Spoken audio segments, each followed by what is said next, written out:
The Texas Chainsaw Massacre, Tobe Hooper's raw and brutal 1974 grindhouse masterpiece, which would quickly become one of the most shocking and controversial movies for its time. When a group of friends go venturing to the countryside of Texas, they come across the terrifying chainsaw-wielding Leatherface and his truly deranged family. These guys are so mean and so messed up, you most definitely would not want them to invite you over for dinner. One by one, the friends are hunted down, till it's just Sally who's left, where she must somehow escape the evil clutches of Leatherface and Grandpa in this memorable horror classic, which is still both terrifying and disturbing nearly 50 years later. So today we're talking about a chainsaw, a massacre, and Texas. Yep, that can mean only one thing. We're talking about Texas Chainsaw Massacre. So get ready to shriek in disgust and tension as we check out 10 things that you didn't know. So let's check it out.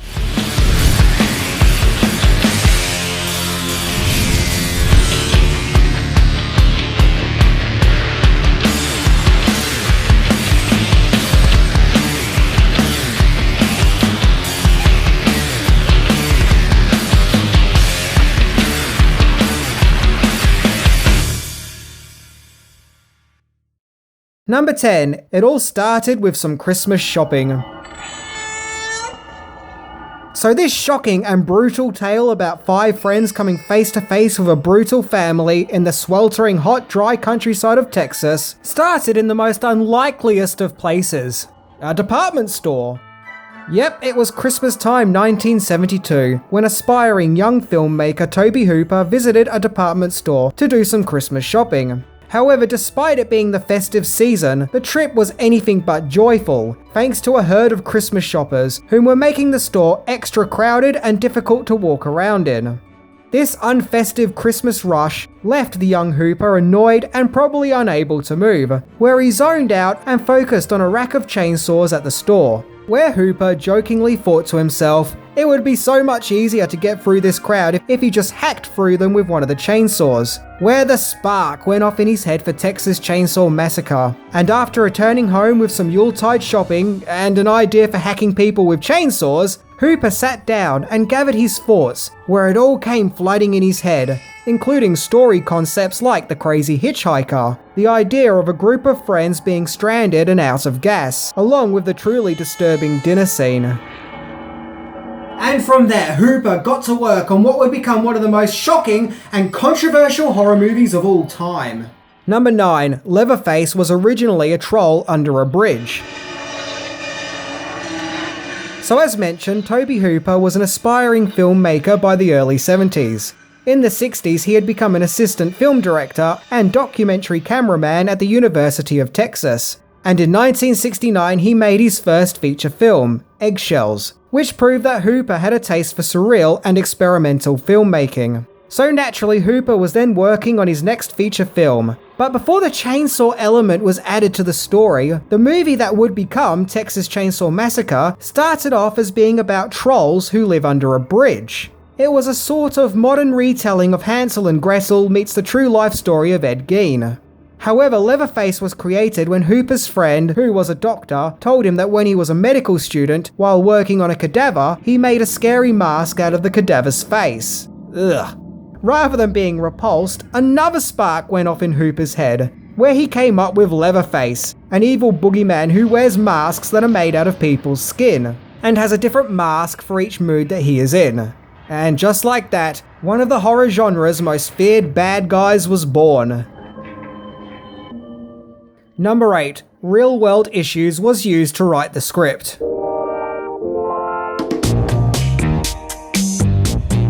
Hooper teamed up with co-young filmmaker Kim Hankel to write the script for Hooper's new horror movie concept. It goes without saying that Ed Gein was a main source of inspiration when writing the script, as well as fellow serial killer Elmer Wayne Henley.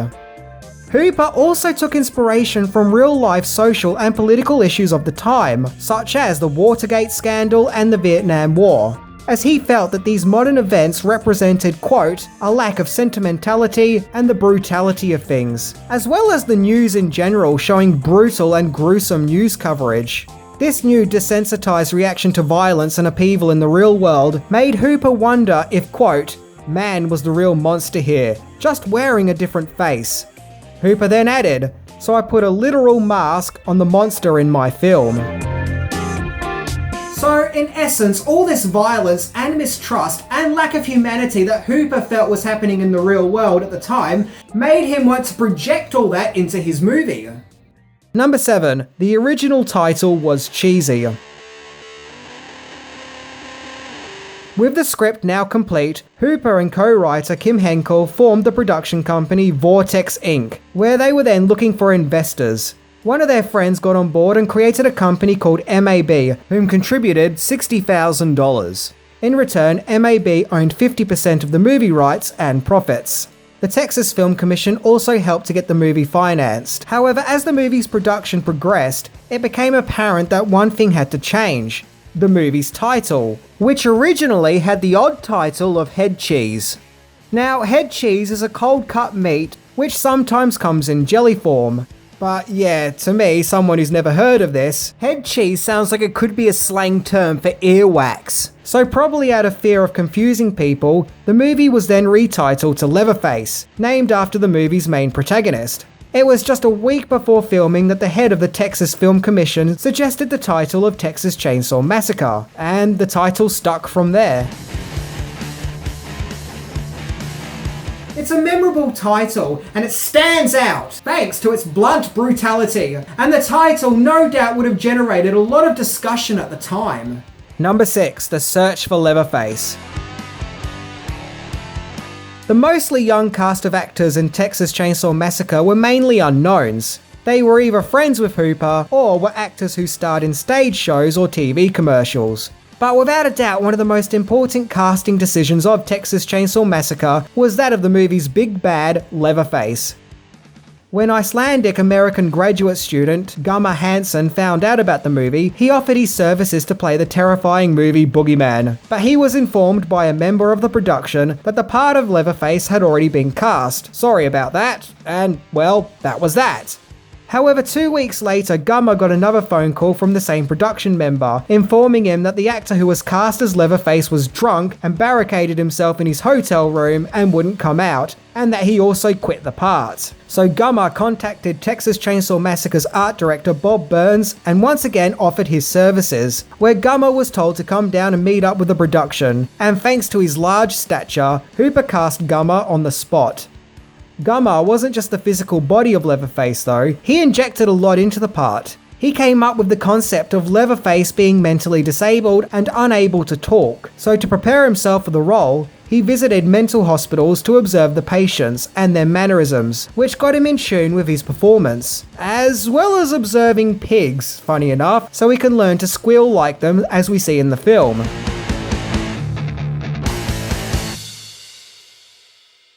Number 5. It was a tough shoot, and believe me, it was. If you've ever seen Texas Chainsaw Massacre and felt that the movie looks uncomfortably hot and sweaty, well, that's because it was. Due to filming on a tiny shoestring budget and the cost of hiring filming equipment, the cast and crew would have to work 16 hours a day, 7 days a week, with the Texas temperatures frequently getting up to and beyond 100 degrees. To make matters worse, for a whole month the actors couldn't have a change of clothes, as the production couldn't afford more costumes, and they weren't allowed to wash their clothes either, out of fear that their clothes may get lost or the colours may fade. Yeah, you can just imagine how unbearable that must have been, working all those long hours for that length of time in the same clothes under the hot Texas sun. I can only imagine how stinky that must have been for the poor actors. Phew! And to add to their pain, on location there was only one toilet available, which had to be shared by the entire cast and crew. And to think they say that movie making is glamorous. But you know what? Texas Chainsaw Massacre is a movie built on its nail-biting tension. Maybe the heat and poor working conditions put the cast through so much, it actually helped them with being on the edge on the screen. Number 4. The farmhouse filming only made things worse. Okay, the insane filming conditions only get worse when we get to the farmhouse set.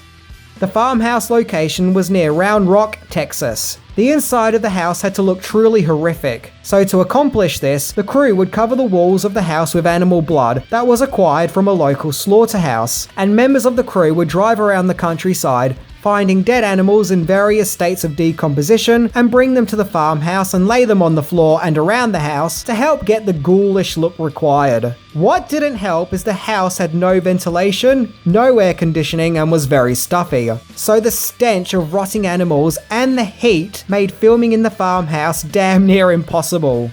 So much so that in between takes, members of the cast and crew would rush to a window in the farmhouse and throw up, and try and enjoy a few seconds of fresh air. Number 3. Then there's the infamous dinner scene. It's here that we get to what is arguably the most famous scene in Texas Chainsaw Massacre, the terrifying dinner scene. The sheer intensity and terror of this scene is off the scales, when the Sally character is tied up before Leatherface and his deranged family at their dinner table. It's without a doubt one of the most shocking scenes in horror movie history. However, there was just as much pandemonium behind the scenes as there was on the film. The sequence had to be filmed in one go, as the actor who played Grandpa said that he was not going to sit down in the makeup chair again after spending 10 hours having his makeup applied. So in order to get everything filmed in one shot so the actor won't be required back, the cast and crew filmed that scene within 27 straight hours, making it an extra long and tiring shoot, especially considering the heat and foul stench of the place. To make matters worse, the scene also sees Leatherface cut Sally's finger and feed the cut to Grandpa. In order to do this safely, some tape was put over the blade, with a tube connected to the knife which was to pump out fake blood. But the fake blood just wasn't coming out of the pump, with many takes taking place and no fake blood. So getting frustrated by this, Leatherface actor Gummer Hansen took off the protective tape and actually did cut Sally actress Marilyn Burns for real. Eek. Okay, well, apparently the cast of young actors didn't really want to associate with Hansen behind the scenes because, well, he was the bad guy. In the movie, that is. But I tell ya, cutting people for real isn't going to win you any friends. Number 2. The actors ended up with very little to show for their hard work.